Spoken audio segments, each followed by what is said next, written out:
Salam sejahtera untuk kita semua. Pelajaran Sekolah Sahabat dengan tema utama dalam Cawan Lebur bersama Kristus. Pelajaran pertama, Cawan Lebur Gembala. Rabu 29 Juni. Jalan memutar tak terduga bagian kedua. Meja yang dikelilingi. Engkau menyediakan sebuah meja bagiku di hadapan lawanku. Engkau mengurapi kepalaku dengan minyak, pialaku penuh melimpah. Mazmur 23 ayatnya yang kelima, versi New King James Version. Sepanjang hidup kita pasti akan bertemu dengan beberapa musuh. Bagaimanakah Anda menghadapi mereka?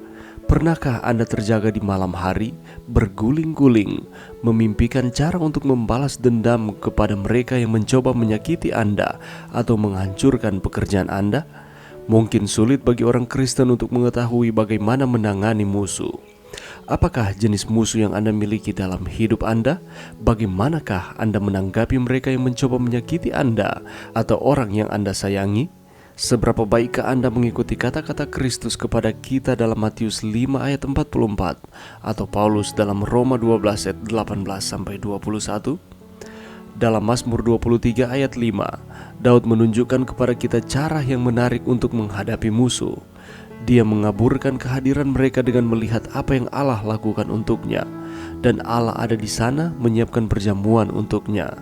Dalam budaya Daud, ketika seorang tamu terhormat datang ke pesta, tuan rumah akan mengurapi kepalanya dengan minyak saat tamu itu akan memasuki ruang perjamuan. Minyaknya adalah campuran minyak zaitun dan parfum. Kemudian tamu itu akan duduk di depan makanan yang jauh lebih banyak daripada yang bisa dimakan orang.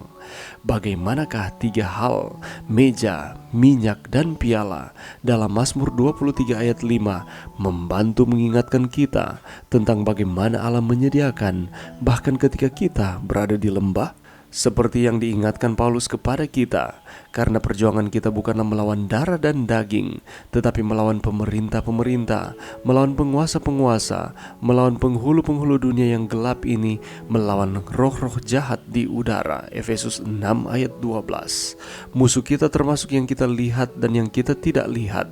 Suka atau tidak suka, kita dikelilingi musuh. Namun, ketika kita bersama Gembala, tidak ada satu musuh pun yang terlihat atau tidak dapat mencuri apa yang telah Dia sediakan bagi kita. Renungkanlah bagaimana Gembala memperlakukan Anda ketika Anda dikelilingi oleh musuh. Apakah yang dapat Anda lihat di masa-masa ini yang memungkinkan Anda untuk bersyukur bahkan selama kesulitan seperti itu? Pelajaran yang bisa kita dapatkan pada saat ini, kalau kita membaca di dalam Mazmur pasalnya yang ke-23 ayatnya yang kelima, di sana Daud hendak menunjukkan bahwa Tuhan adalah gembala yang menyediakan hidangan baginya di depan para lawannya. Dan kalau kita membaca di dalam terjemahan bahasa Inggris, kata lawan ditulis dalam bentuk jamak, yakni enemies, yang artinya adalah musuh-musuh. Dan kalau kita melihat ketika domba ada di padang, domba tersebut harus dijaga oleh gembala karena rentan dengan musuh dari domba tersebut yang siap untuk memakan akan domba-domba yang tidak dijaga dengan sigap. Musuh yang seringkali mengganggu akan domba-domba ketika ada di padang ialah serigala dan juga singa. Itulah sebabnya gembala harus membawa gada dan tongkat untuk menjaga dengan sigap sehingga musuh-musuh ini tidak akan memangsa bahkan memakan akan domba-domba yang sementara ada di padang. Di dalam kehidupan kita, siapakah musuh kita? Dan berapa banyak di antara kita yang sering menghadapi musuh-musuh kita, dan bagaimana caranya kita menghadapi mereka? Pernahkah kita ketika kita diperlakukan dengan tidak adil, lalu kita marah dan kita berusaha untuk mencari segala cara untuk membalas dendam kepada mereka yang mencoba menyakiti kita dan berusaha untuk menghancurkan akan kehidupan mereka seperti mereka telah menghancurkan kehidupan kita? Seringkali kita mengucapkan bahwa kita harus saling mengasihi satu dengan yang lain, tetapi pada kenyataannya ketika ada orang yang menyakiti akan hati kita, kita akan berusaha untuk membalas sakit hati kita ini kepada orang tersebut. Apakah itu yang diajarkan firman Tuhan kepada kita untuk kita lakukan? Di dalam Roma pasalnya yang ke-12 ayatnya yang ke-19, di sana dikatakan seperti ini: saudara-saudaraku yang kekasih, janganlah kamu sendiri menuntut pembalasan, tetapi berilah tempat kepada murka Allah, sebab ada tertulis, pembalasan itu adalah hakku, akulah yang akan menuntut pembalasan, firman Tuhan. Tetapi jika seterumu lapar, berilah dia makan, jika ia haus, berilah dia minum. Dengan berbuat demikian kamu menumpukan bara api di atas kepalanya. Janganlah kamu kalah terhadap kejahatan, tetapi kalahkanlah kejahatan dengan kebaikan. Apa yang diajarkan oleh firman Tuhan, apabila ada yang melakukan yang tidak sesuai dengan apa yang kita kehendaki sehingga merugikan saudara dan saya, firman Tuhan mengatakan, biarlah Tuhan yang akan membalas. Tetapi apa yang harus kita lakukan?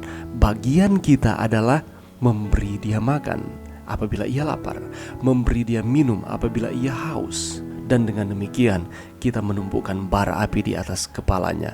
Bara api itu bukanlah pembalasan yang kita buat, tetapi kalau kita melihat konteks dari penulisan Paulus ini, di zaman dahulu orang-orang masih menggunakan api atau bara api sebagai penunjang kehidupan dalam memasak, sebagai penerangan, sebagai penghangat di musim dingin dan lain sebagainya. Dan bara api melambangkan berkat. Itulah sebabnya ketika dia katakan menumpukan bara api di atas kepala, bukan merancangkan akan kecelakaan, tetapi kita mengampuninya untuk memberinya kehidupan yang baru.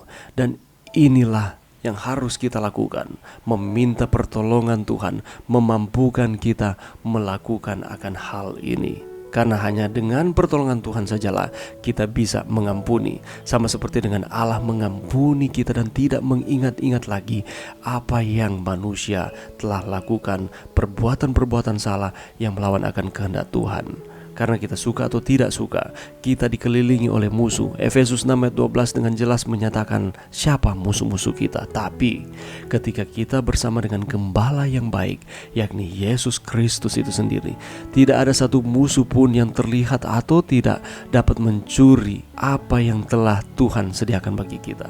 Berkat-berkat yang Tuhan telah sediakan di dalam kehidupan kita, dan kita akan disanggupkan untuk mengampuni satu dengan yang lain. Apabila kita melakukan akan hal ini, maka Allah dengan kelimpahannya akan memberikan berkat kepada kita. Dia sangat murah hati dan siap menyediakan segala sesuatu hingga berkelimpahan. Mari kita saling mengampuni satu dengan yang lain dan saling mengasihi, sama seperti dengan Allah kita mengasihi kita di dalam kehidupan kita. Mari berdoa. Terima kasih Tuhan atas firman-Mu pada saat ini. Di tengah-tengah tantangan kehidupan, musuh-musuh yang ada di sekeliling kami, Allah menyediakan kelimpahan dan menyanggupkan kami untuk mengampuni satu dengan yang lain. Ini doa kami di dalam nama Yesus. Amin.